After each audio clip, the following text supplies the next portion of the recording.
Hola, bienvenidos a Noticias Católicas sin filtro. El mundo informa los hechos, nosotros los analizamos desde la fe. Estas son algunas de las noticias que marcaron la semana. Extremistas incendian árbol de Navidad en iglesia.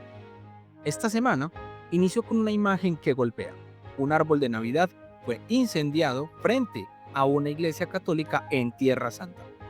Los hechos ocurrieron en la ciudad de Jenin, en Cisjordania, donde la iglesia Santísimo Redentor había colocado un árbol y parte de un pesebre en el exterior como parte de las celebraciones navideñas. Según la Associated Press, reportes oficiales señalan que la madrugada del lunes pasado, 3 personas fueron arrestadas bajo sospecha de prender fuego al árbol y dañar parte del pesebre. Las autoridades palestinas habrían llegado a esa conclusión luego de revisar imágenes de cámaras de seguridad y herramientas que se habrían utilizado en el ataque. La policía describió el acto como un intento de incitar tensiones sectarias y religiosas en la región, en un contexto donde las comunidades cristianas son ya minoría. La parroquia publicó imágenes en redes sociales que muestran el esqueleto del árbol carbonizado y ornamentos tirados en el patio. Sin embargo, un día después ya se había levantado un nuevo árbol para que pudiera ser usado en la misa de Navidad en la iglesia.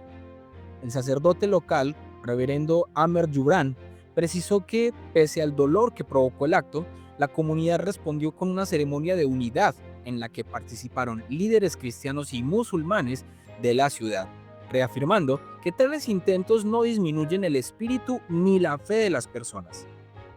Hermanos, este no es un simple acto de vandalismo. Un árbol de Navidad en una iglesia no es decoración. Es un símbolo público de la fe, una afirmación de identidad cristiana y de esperanza en medio del mundo. Atacar ese símbolo es, en el fondo, un rechazo, no solo de un objeto, sino de la presencia visible de Cristo en el espacio público. Al mismo tiempo, la respuesta de la comunidad de Jenin, es decir, volver a levantar el árbol, celebrar la misa, invitar a líderes de otras comunidades, es un testimonio vivo de resistencia espiritual que recuerda lo que San Pablo enseñaba: nada nos puede separar del amor de Cristo. En tiempos en que la fe católica se encarna en situaciones culturales complejas, el desafío no es solo proteger símbolos, sino vivir la fe públicamente con dignidad y caridad. Aumento del 500% de ataques contra cristianos en India. Lo ocurrido en una iglesia durante Navidad no es un caso aislado y tampoco es un problema exclusivo de Occidente o de Europa. Para entender la dimensión real de esta hostilidad contra lo cristiano, tenemos que mirar hacia otro lugar del mundo: India. Según datos del United Christian Forum, una organización que documenta ataques contra cristianos en ese país, los incidentes registrados han aumentado de forma alarmante en la última década. En 2014 se reportaron 139 ataques, mientras que en 2024 la cifra subió a 834 incidentes documentados. Esto representa un incremento de más del 500% en 10 años. No es una percepción, no es una opinión. Son números registrados por una organización civil que recibe denuncias directas de las comunidades afectadas. Estos ataques incluyen agresiones físicas, amenazas, vandalismo contra otras iglesias, interrupción de cultos y presiones sociales contra familias cristianas, especialmente en zonas rurales. Es importante decirlo con claridad: no estamos hablando de persecución medieval ni de hechos del pasado. Esto está ocurriendo ahora y está ocurriendo mientras hablamos. Pero, ¿por qué está pasando esto? Los informes señalan que en varios estados de India existen leyes llamadas anticonversión, que en teoría buscan evitar conversiones forzadas, pero que en la práctica a veces son utilizadas para acusar falsamente a cristianos, incluso cuando no hay pruebas. En muchos casos basta con que una comunidad cristiana celebre su fe públicamente para que sea acusada de proselitismo ilegal. Esto ha generado un clima de hostilidad social, donde grupos locales se sienten legitimados para intimidar, atacar o denunciar a cristianos por el simple hecho de practicar su religión. De hecho, en 2024, miles de cristianos se manifestaron públicamente en Nueva Delhi reclamando algo muy básico: el respeto a la libertad religiosa garantizada por la propia Constitución de India. Ahora, para no caer en exageraciones ni discursos fáciles, es importante decir también lo que no se puede afirmar. No hay evidencia de que el gobierno central de India tenga una política oficial de persecución religiosa. Tampoco se puede decir que todos los ataques estén coordinados por un solo grupo nacional. Muchos de estos incidentes son actos locales, impulsados por tensiones sociales, religiosas y políticas específicas de cada región. Y también es cierto que estas cifras dependen de denuncias recibidas, por lo que podría existir un subregistro, tanto hacia arriba como hacia abajo. Pero dicho todo esto, el hecho sigue siendo grave. Por lo que vemos aquí es un patrón. Cuando la fe cristiana deja de ser vista como legítima en el espacio público, la violencia, primero simbólica, luego física, empieza a normalizarse.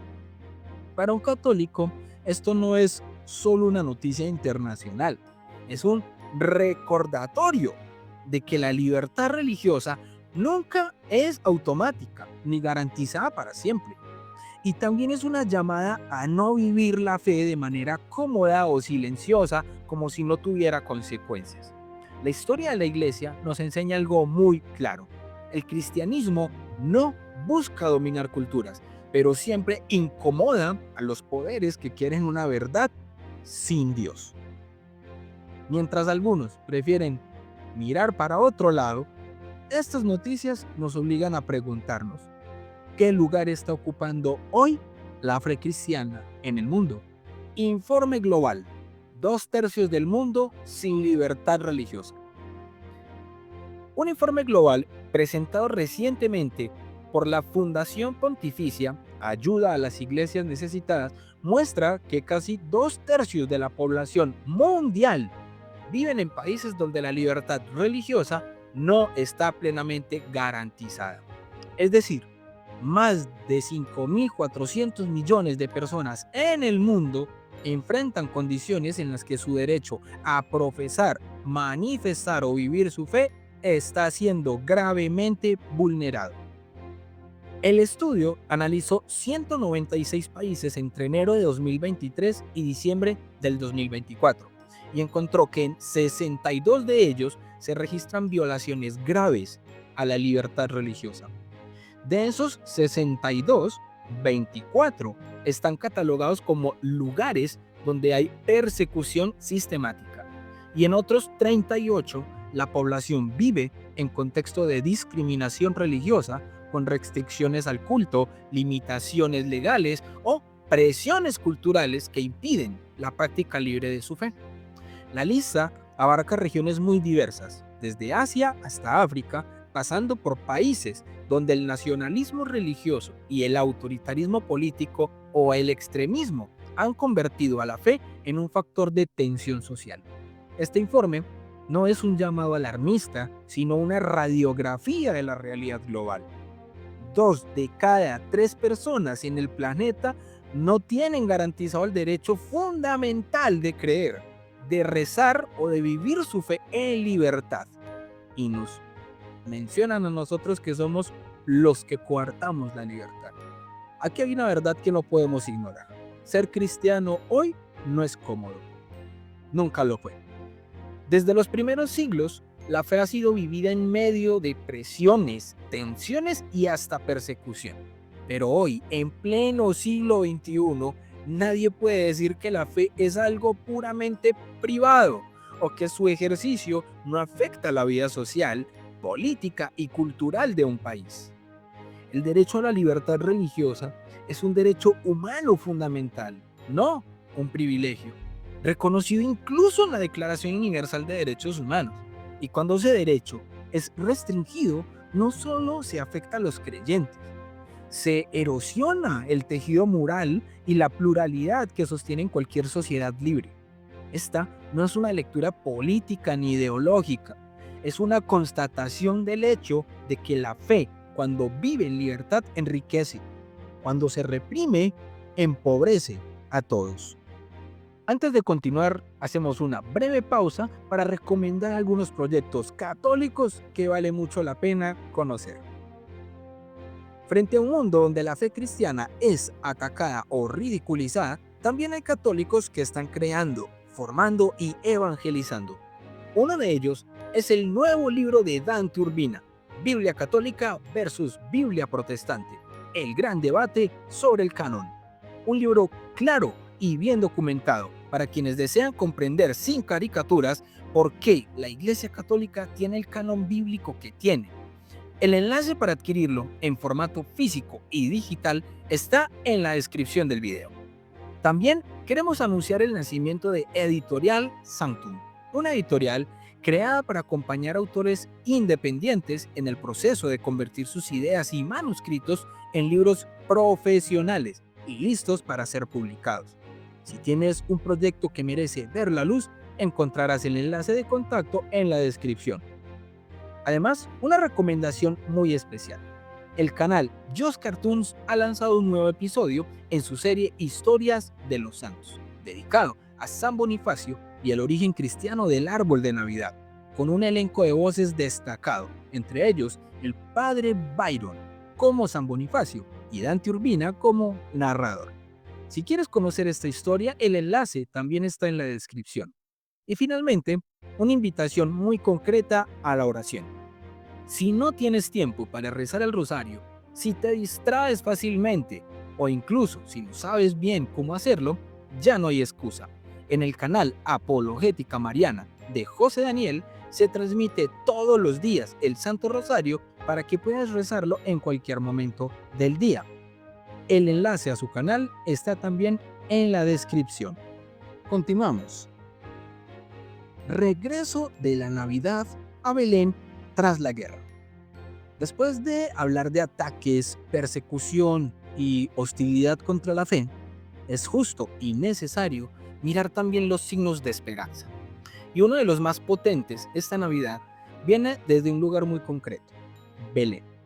Tras meses marcados por el conflicto armado en la región, este año la celebración pública de la Navidad ha regresado a Belén, aunque de forma más sobria, más contenida y con un fuerte llamado a la paz.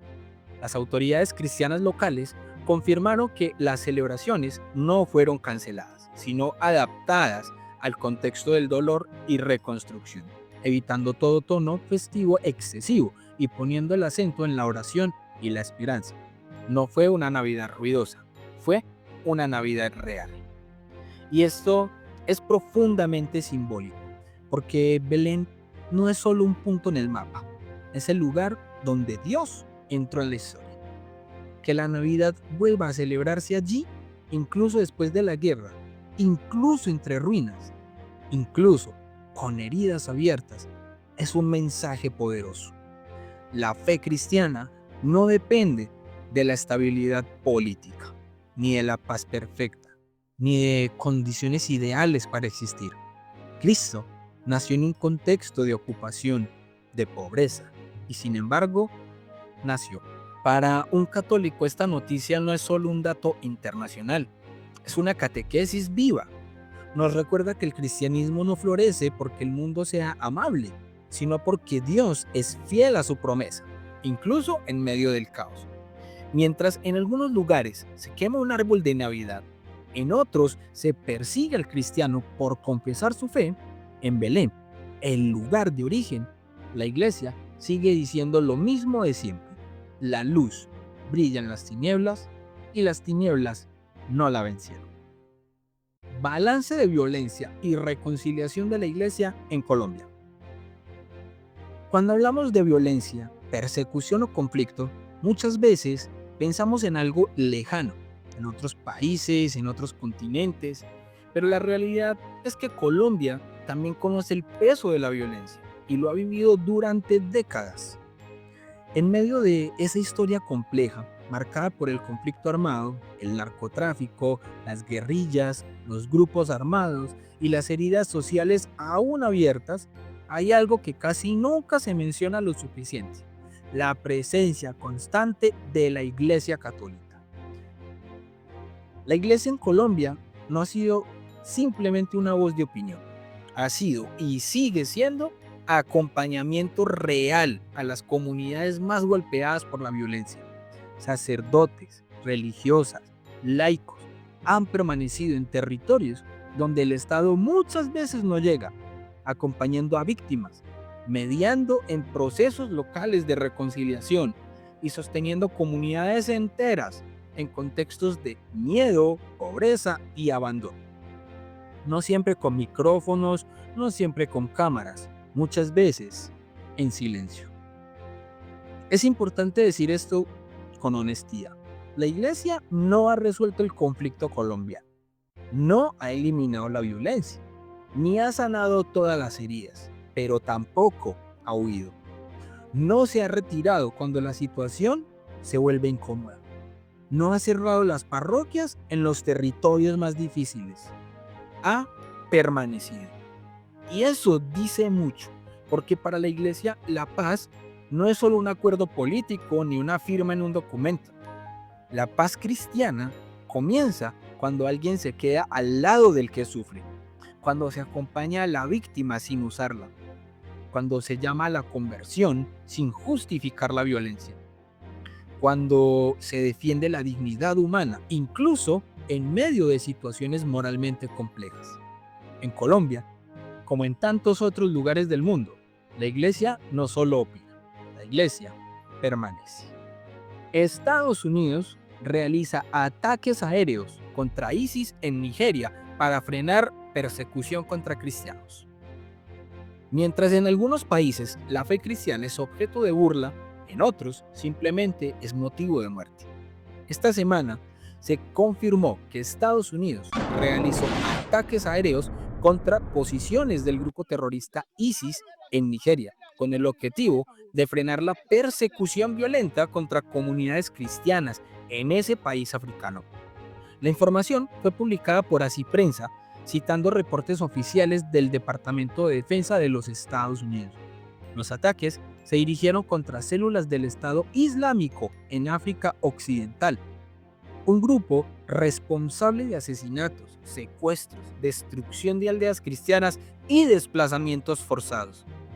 Nigeria se ha convertido en uno de los lugares más peligrosos del mundo para ser cristiano. No por una guerra declarada, sino por una persecución constante, sistemática y muchas veces olvidada. Comunidades enteras han sido atacadas por el simple hecho de reunirse a rezar. Sacerdotes y catequistas han sido asesinados y miles de familias viven bajo la amenaza permanente del extremismo.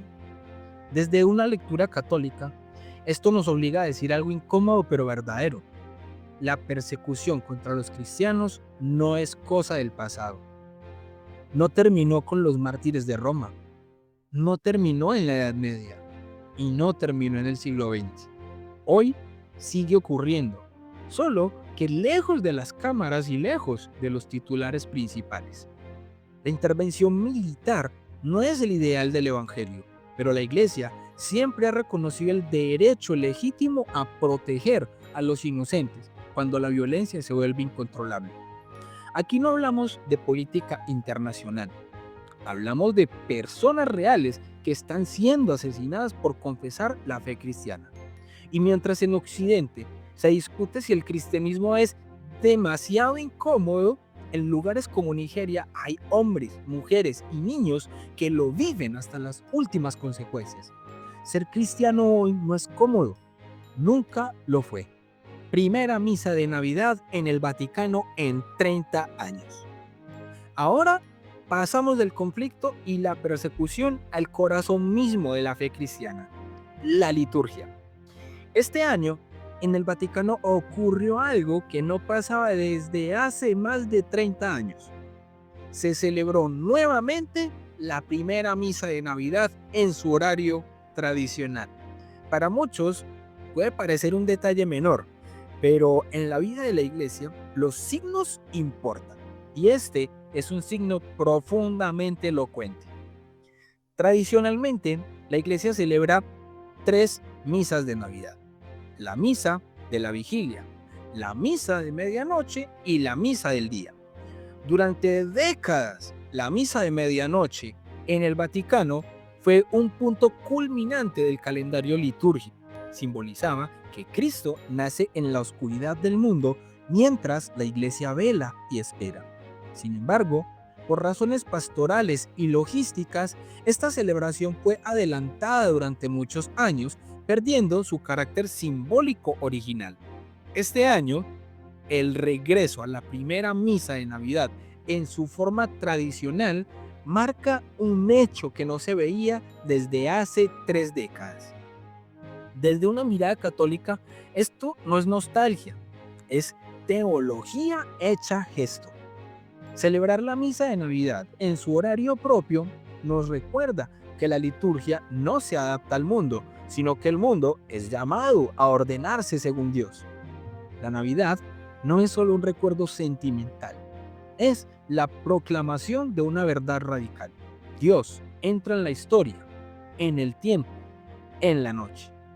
Volver a este signo litúrgico es volver a afirmar que la fe no se reduce a emociones, sino que se encarna en ritos, silencios, horas y sacrificio.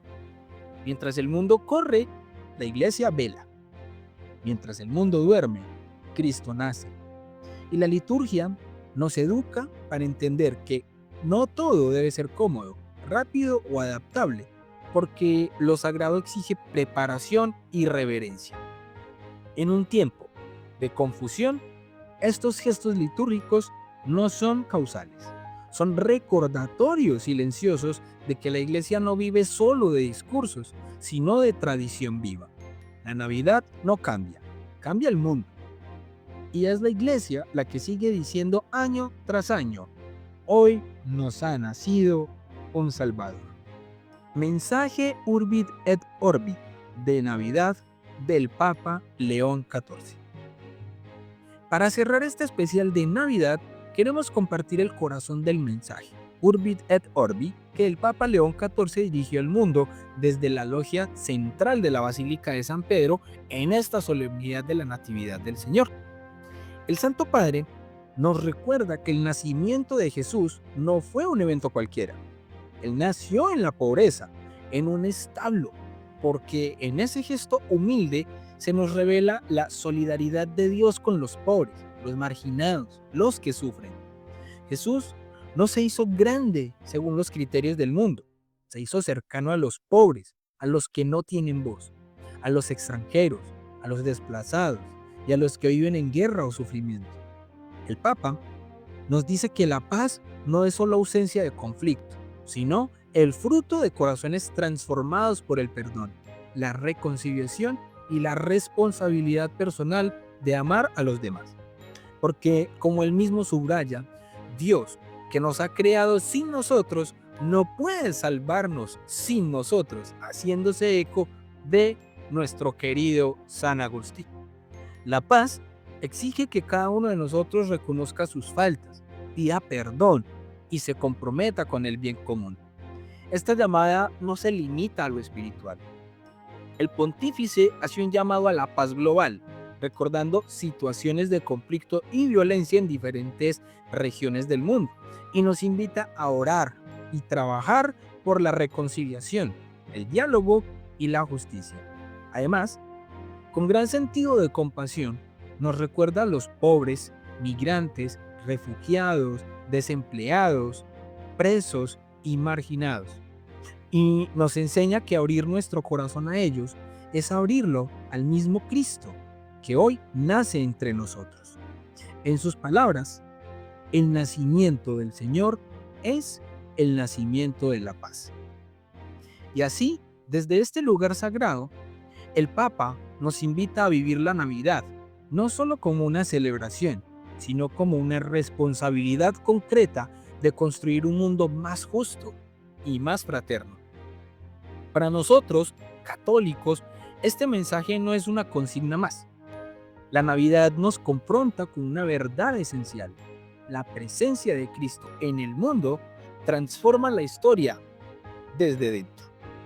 No se nos pide triunfar con violencia, ni imponer la fe con fuerza, sino ser artesanos de paz, testigos de misericordia y constructores de esperanza. La fe no se impone, pero tampoco se quema. Y bien, este fue el primer episodio de Noticias Católicas sin filtros. Un espacio para leer la actualidad sin miedo, sin propaganda y desde la fe católica. A partir de ahora, todos los sábados vamos a analizar lo que pasa en la iglesia, en la cultura y en el mundo. No para repetir titulares, sino para pensar, discernir y creer con inteligencia. Si crees que la fe católica todavía tiene algo que decir en el mundo actual, suscríbete. Y ahora te pregunto algo, y quiero leerte en los comentarios. ¿Cuál de estas noticias te impactó más y por qué? Comparte este video con ese amigo que dice que la iglesia ya no tiene nada que aportar. Esto apenas comienza. Dios bendiga tu semana y recuerda, creer sin filtros no es creer sin criterio, es creer con coherencia. Hasta pronto.